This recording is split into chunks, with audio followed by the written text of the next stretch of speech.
पीला कार्ड। अब अगर कोई लाल कार्ड ले ले और पटना मुख्यमंत्री श्री नीतीश कुमार के पास पहुंच जाए और जाके कहने लगे, मुख्यमंत्री जी मैं अपना हक आपसे मुतालबा करने आया हूं, मेरे राशन कार्ड में जो आपने अनाज निर्धारित किया है, मेरे हिस्से का अनाज मुझे दे दिया जाए, मेरे हिस्से का गेहूं मुझे दे दिया जाए, मेरे हिस्से का तेल मुझे दे दिया जाए। मुख्यमंत्री जी कहेंगे, बेटा आया कहां से है? आप कहेंगे मैं कटिहार के डंडखोड़ा से चलकर आ रहा हूं। उसके बाद मुख्यमंत्री जी कहेंगे, बेटा कहीं तेरा नट तो ढीला नहीं हो गया, कहीं तेरा दिमाग तो खराब नहीं हो गया, कहीं तू पागल तो नहीं हो गया है? तो आप कहेंगे, मुख्यमंत्री जी मैं आपसे अपना हक का मुतालबा करने आया हूं, अपना अनाज मांगने आया हूं, अपने हिस्से की चीज मांगने आया हूं, तो फिर मैं पागल कैसे हो गया? तो मुख्यमंत्री जी कहेंगे, हाँ हाँ बेटा तू पागल हो गया है, लाल कार्ड पीला कार्ड लेकर तुम्हें पटना की जरूरत नहीं, बल्कि तुम्हारी सहायता की खातिर पंचायत लेवल पर मैंने 3-3, 4-4, 5-5 डीलर बहाल कर रखा है। अब अगर तुम्हें चावल लेने की जरूरत था तो तुमको डीलर के पास जाना चाहिए था, तुम्हें तेल की हाजत थी तो अपने पंचायत लेवल के डीलर के पास जाना चाहिए था। यूं तो पूरे बिहार को आमंत्रण मैं ही करता हूँ, पूरे बिहार को मैं ही अनाज सप्लाई करता हूँ, पूरे बिहार को तेल मैं ही देता हूँ, तुम्हें पटना आने की जरूरत नहीं, अपने पंचायत लेवल के डीलरों के पास चला जाता। बिना तमसील कह लेने दिया जाए, सारी कायनात को नवाजने वाला अल्लाह की जात है, पूरी दुनिया को देने वाला अल्लाह की जात है। बिरादरान मिल्लत इस्लामिया, जब सारी कायनात को अल्लाह देता है, सारी कायनात को नवाजने वाला अल्लाह की जात है। जब सारी कायनात को, और वलियों की बारगाह में इसलिए जाते हैं और नबियों की बारगाह में इसलिए हम जाते हैं कि तमाम दुनिया को तो अल्लाह की जात है, अल्लाह ही नवाजता है। गौसे आजम को अल्लाह ने दिया, गरीब नवाज को अल्लाह ने दिया, तमाम नबियों को अल्लाह ने दिया, अल्लाहुल हक पांडवी को अल्लाह ने दिया, हजरत मखदूम समना को अल्लाह ने अता फरमाया, हजरत मखदूम यहया मुनेरी रहमतुल्लाह अलैह को अल्लाह की अता से मिलता है। और वहीं पर यह कह दिया जाए, डंडखोरा की सरजमीन के रहने वाले भोले भाले मुसलमानों और उनके चाहने वालों, हम हजरत बाबा बाला शाह रहमतुल्लाह अलैह के दरबार में इसलिए हाजिरी देते हैं कि रब्बे कायनात हजरत बाला शाह रहमतुल्लाह अलैह की अता से हमें फैज़ियात। सुभान अल्लाह, नारे तकबीर, नारे रिसालत, बाबा बाले शाह रहमतुल्लाह अलैह, नारे तकबीर। बहुत खूब। इसका मतलब ये, जहां पर हमें मजहब इस्लाम की किताब ये हुक्म देती है कि मजहब इस्लाम की किताब हमें ये बताती है, नहीं सुनता, हमें मजहब इस्लाम की किताब ये बतलाती है, इहदिनस सिरातल मुस्तकीम, ऐ अल्लाह हमें सीधा रास्ता चला। वहीं पर हमारे हिंदू भाइयों की धार्मिक पुस्तकें भी कह रही है, हे परमेश्वर हमें सदमार्ग पर ले चल, हे परमेश्वर हमें उनका रास्ता चला जिन पर तेरा इनाम है, जिन पर तेरा एहसान है, उनका रास्ता चला। बिरादरान मिल्लत इस्लामिया, तो अल्लाह का इनाम जिन पर है हम उनका रास्ता चलने की कोशिश करते हैं। यही वजह है कि हम नबी से अकीदत रखते हैं, यही वजह है कि हम रसूल से अकीदत रखते हैं, यही वजह है कि हम सल्फ सालिहीन से अकीदत रखते हैं, यही वजह है कि हम औलिया कामिलीन से मोहब्बत करते हैं, यही वजह है कि तमाम महबूब अल्लाह के महबूब बंदों से अकीदत और उनसे मोहब्बत करते हैं। बिरादरान मिल्लत इस्लामिया, अल्लाह के रसूल सल्लल्लाहु अलैहि वसल्लम ने अपनी उम्मत को कौन सा कलमा पढ़ाया? इस्लाम का कलमा क्या है? ला इलाहा इल्लल्लाह मुहम्मद रसूलुल्लाह, यही कलमा है ना? हम लोग यही पढ़ते हैं कलमा, इनके अलावा कोई दूसरा कलमा तो नहीं पढ़ते। पूरी दुनिया का मुसलमान यही कलमा पढ़ते हैं ना। अच्छा ये बताइए, आज जो भारत का माहौल है, तो भारत के माहौल को देखकर हमें एहसास क्या हो रहा है कि हम लोगों के अंदर में एकता है या एकता खत्म हो चुकी है? आजकल देखा जाए तो हिंदू मुसलमान के खून का प्यासा, मुसलमान हिंदुओं के खून का प्यासा, ऐसा लगता है। भेदभाव बेशुमार, एक दूसरे को देखना पसंद नहीं करता, ऐसा गंदा माहौल पैदा हो चुका है भारत का। जबकि भारत के सरजमीन की तहजीब मशहूर है, गंगा जमनी तहजीब। आज भारत के गंगा जमनी तहजीब को आज के हुक्मरान चकनाचूर करने की साजिशें रच रहा है और एक दूसरे को खून का प्यासा। पर तुलसीदास जी अयोध्या की सरजमीन पर बैठकर जब वो नीमान वली लिख रहे थे, वो क्या लिखते हैं? यहाँ न कछु पक्षपात राखो, वेद पुराण संत मत भागो। मैं आज कोई पक्षपात की बात नहीं करूंगा, आज कोई भेदभाव की बातें पैदा नहीं करूंगा, बल्कि वो क्या करे? यहाँ न कछु पक्षपात राखो, वेद पुराण संत मत भागो। मैं आज वही कहने जा रहा हूँ जो वेदों में लिखा गया है, मैं आज वही कहूंगा जो पुराणों में लिखा गया है, मैं आज वही कहूंगा जो बड़े बड़े ऋषि मुनियों ने कहा, मैं आज वही कहने जा रहा हूँ जो बड़े बड़े महात्माओं ने कहा है। वो क्या कहते हैं, संवत विक्रम दो अंजा, महाकोप न शत्रु पतंजा, राजनीति भौप्रीत दिखावे, आपन मत सबका समझावे, सूरज चतुसूत्र सच्चारी, दिन को वंश भयोति भारी, देश अरब में भरकता स्वाई, सोथल भूमि का सुनो खखराई, शंभु समता कर होई सुद्रम देश। तुलसीदास जी जब अयोध्या की सरजमीन पर बैठकर भेदभाव की बातें पैदा नहीं किए, तो हम और आप भेदभाव की बातें पैदा करने के ताल्लुक से क्यों सोचते हैं? हम और आप आपस में भेदभाव पैदा करना क्यों चाहते हैं? बल्कि भारत तो गंगा जमनी तहजीब के नाम से जानी जाती है। हमें भी कल जिस तरह से, चाहे आज की हुकूमत और आज की हुकूमत का चलाने वाला या भारत को चाहे जिस नजरिया से वो देखता हो, लेकिन हमें अपनी औकात नहीं भूलनी चाहिए, क्योंकि हमारी औकात तो ये है कि हम दूसरे के साथ मोहब्बत से पेश आए। हमारी तहजीब ये बताती है कि हम दूसरे से मिलकर और मोहब्बत से रहे। बिरादरान मिल्लत इस्लामिया, आज कहा जाता है कि भारत की सरजमीन पर यह बात आती है सामने कि राम मंदिर का निर्माण, राम मंदिर के निर्माण के ताल्लुक से न जाने कितने दिनों से मुकदमाबाजी, कभी सुप्रीम कोर्ट, कभी हाई कोर्ट, कभी कहाँ। अब तक ये फैसला नहीं हो पाया कि राम मंदिर, राम का असल जन्मभूमि है कहाँ। नेपाल वाले कहते हैं कि राम जन्मभूमि नेपाल में, और भारत वाले कहते हैं कि राम जन्मभूमि भारत की सरजमीन पर।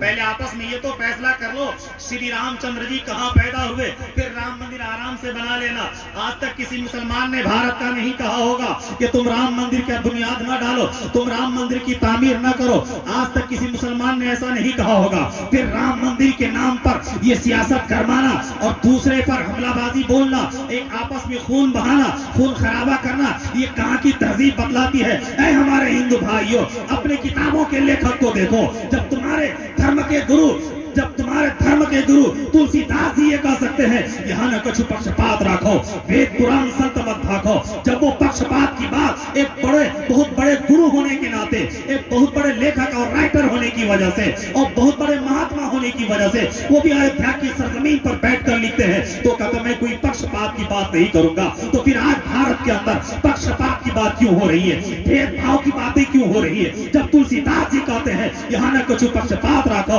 वेद पुराण संत मत भागो, संवत विक्रम दो अंजा, महाकोप न शत्रु पतंजा। तो राजनीति की बातें, भेदभाव की बातें उस वक्त भी अयोध्या की सरजमीन पर नहीं की गई थी। तो फिर आज भारत के अंदर गंगा जमनी तहजीब को गर्क करने के लिए और गंगा जमनी तहजीब को निस्तो नाबूद करने के लिए गलत सियासत क्यों? बिरादरान मिल्लत इस्लामिया, एक तो ये गंगा जमनी तहजीब के ताल्लुक से, तो पहले तो ये फैसला कर ले कि श्री रामचंद्र जी पैदा कहाँ हुए, नेपाल में या भारत में? नेपाल वाले का कहना है कि श्री रामचंद्र जी हमारे नेपाल में पैदा हुए, और भारत वाले का कहना है कि श्री रामचंद्र जी हमारे भारत के अंदर पैदा हुए। तो पहले आपस में फैसला कर ले कि श्री रामचंद्र जी कहाँ पैदा हुए।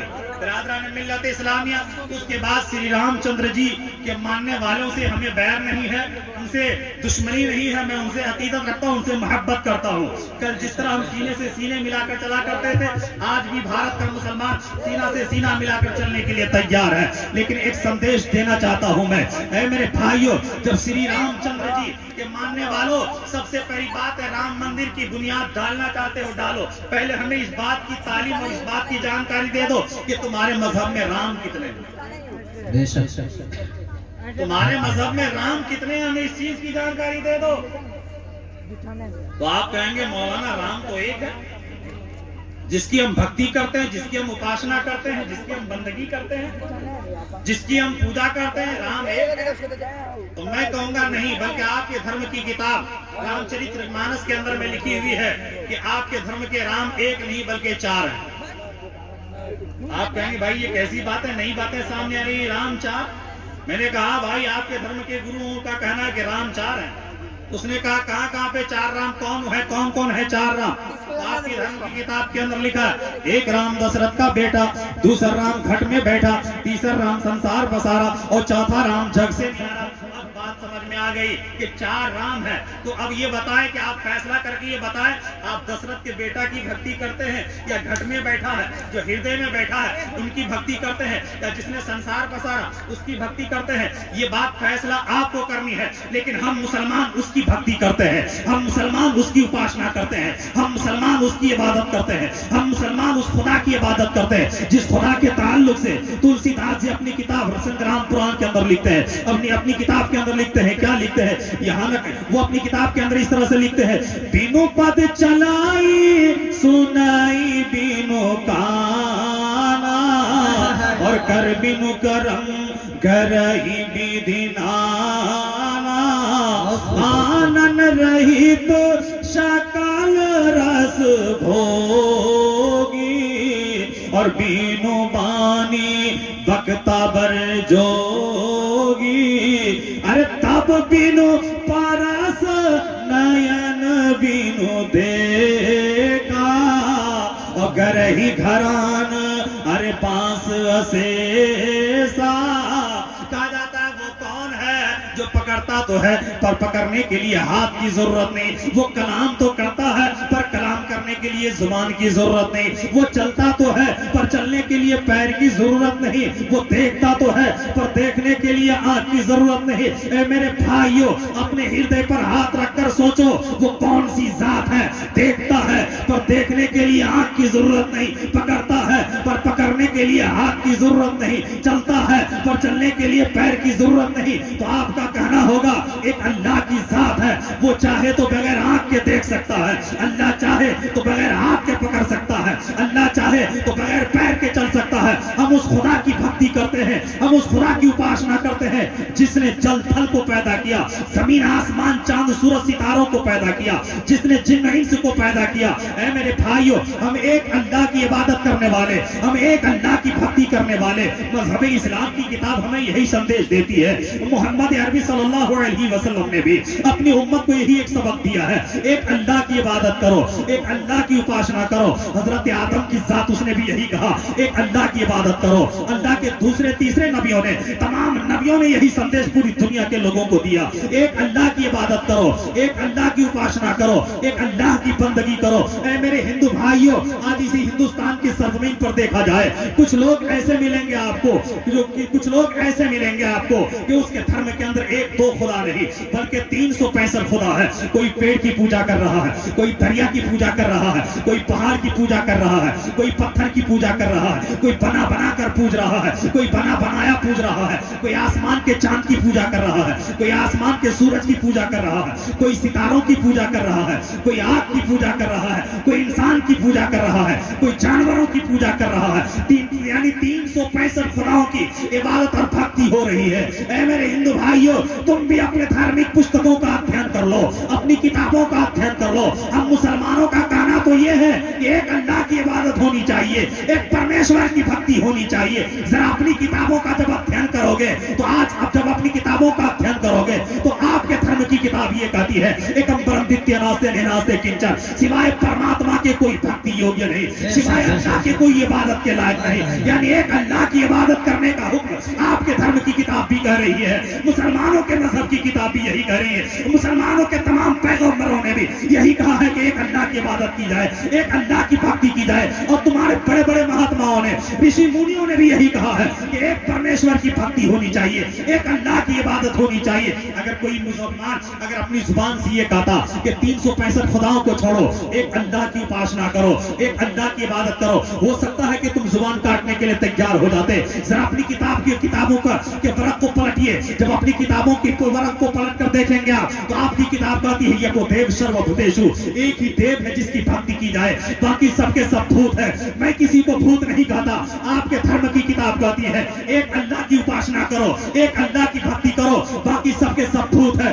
मेरे भाइयों, मजहब इस्लाम की किताब तो हमें ये शिक्षा देती है और ये बतलाती है, अल्लाह के तमाम नबियों ने इसी कलमे की तालीम दी, ला इलाहा इल्लल्लाह मुहम्मद रसूलुल्लाह, ला इलाहा इल्लल्लाह मुहम्मद रसूलुल्लाह, नहीं है कोई माबूद मगर अल्लाह, यानी अल्लाह ही इबादत के लायक है और हजरत मोहम्मद सल्लल्लाहु अलैहि वसल्लम अल्लाह के रसूल है। यही तालीम तो तमाम नबियों ने दिया है। बिरादरान मिल्लत इस्लामिया, वो बात अलग है कि तमाम नबियों का कलमा एक और तमाम नबियों की उम्मत का कलमा अलग अलग। बिरादरान मिल्लत इस्लामिया, मैं आपको बतलाने की कोशिश कर रहा हूँ, मजहबी इस्लाम की किताब भी यही कहती है कि एक अल्लाह की इबादत करो, एक अल्लाह की उपासना, एक अल्लाह की इबादत, एक उसकी भक्ति करो। मेरे भाइयों, हम लोग बोलते हैं अज़ान में ना अल्लाहु अकबर, अल्लाहु अकबर, बोलते हैं कि नहीं? बोलते हैं ना? तो जानते हैं हमारे हिंदू भाइयों की एक किताब है जिस किताब का नाम अल्लोपनिषद, उसके अंदर क्या लिखा? इल्लाह कबर इल्लल्लाह ते इल्लल्लाह, अल्लाह बहुत बड़ा है, अल्लाह बहुत बड़ा, अल्लाह तो अल्लाह ही है। ये उनके धर्म की किताबों में वो बात ही है। वो बात अलग है कि वो समझ नहीं पाते, अपने धार्मिक पुस्तकों का अध्ययन सही से नहीं करते हैं। मेरे ख्याल से हर धर्म के लोग अगर अपनी धार्मिक पुस्तकों का अध्ययन सही तरीके से करने लगे और हर कोई अपने धार्मिक पुस्तकों को पढ़ने लगे तो आज जिस कदर पूरे भारत के अंदर नफरत की आग फैल रही है, ये नफरत की आग नहीं फैलेगी। इसलिए कि हमारा डॉक्टर अकबाल ने कहा था, मजहब नहीं सिखाता, आपस में हिंदी है, हम वतन है, हिंदुस्तान हमारा। वाह सुभान अल्लाह, बहुत बहुत। बिरादरान मिल्लत इस्लामी, अगर धार्मिक पुस्तकों का अध्ययन किया जाए तो हकीकत में हम एक दूसरे को मोहब्बत की सौगात बांटता हुआ नजर आएंगे। आज हम अपनी धार्मिक पुस्तकों का अध्ययन न करने की बुनियाद पर आज दूसरे के खून का प्यासा नजर आते हैं। मेरे भाई, हम लोग कलमा इस्लाम पढ़ते हैं, ला इलाहा इल्लल्लाह मुहम्मद रसूलुल्लाह, और इस कलमा के पढ़ने वाले एक हर्राफा भी एक सांसद में चिल्ला रही थी। अब कौन हर्राफा चिल्ला रही थी, मैं उसका नाम लेने की कोशिश नहीं कर रहा हूँ। वो कहीं मुसलमान बस एक अल्लाह की उपासना और एक अल्लाह की इबादत करने का आदेश देता है मजहब इस्लाम की किताब। इनके अलावा तमाम मज़ाहिब को वो बातिल कहता है। मुसलमानों का अकीदा वो बयान कर रही है, मुसलमान अपना अकीदा नहीं, मुसलमानों का अकीदा वो बयान कर रही है। उसका ये कहना कि एक अल्लाह की इबादत करो, 365 खुदाओं की इबादत नहीं होनी चाहिए। हम लोग 365 खुदाओं के मानने वाले, उनका कहना ये है। तो मुसलमान एक अल्लाह की इबादत करने का आदेश देती है। उस हर्राफा को चाहिए था कि पहले अपने धार्मिक पुस्तकों का अध्ययन कर लेती तो और ये साबित कर देती कि तुम्हारा धर्म क्या है। अगर तुम हिंदू धर्म के मानने वाली हो तो तुम्हारे हिंदू धर्म की किताब ये कहती है, एकम्बरम द्वितीय नास्ते नास्ते किंचन, सिवाय परमात्मा के कोई भक्ति योग्य नहीं है। बताओ फिर तुम कितने 365 खुदाओं को क्यों? मैं ट्रेन में सफर कर रहा था, मैं दिल्ली एक प्रोग्राम में जा रहा था। सफर के दौरान असम साइड से एक बाबा जी ट्रेन पर बैठे हुए थे और वो बाबा फरीदी कलर कहिए उसको या भगवा कलर के कपड़े पहने हुए थे, पूरा भगवा पहने हुए थे, सर पे बाल नहीं। ऐसा लगता था कि जहां के भी होंगे वो अपने वहां के बाबा ही होंगे। वो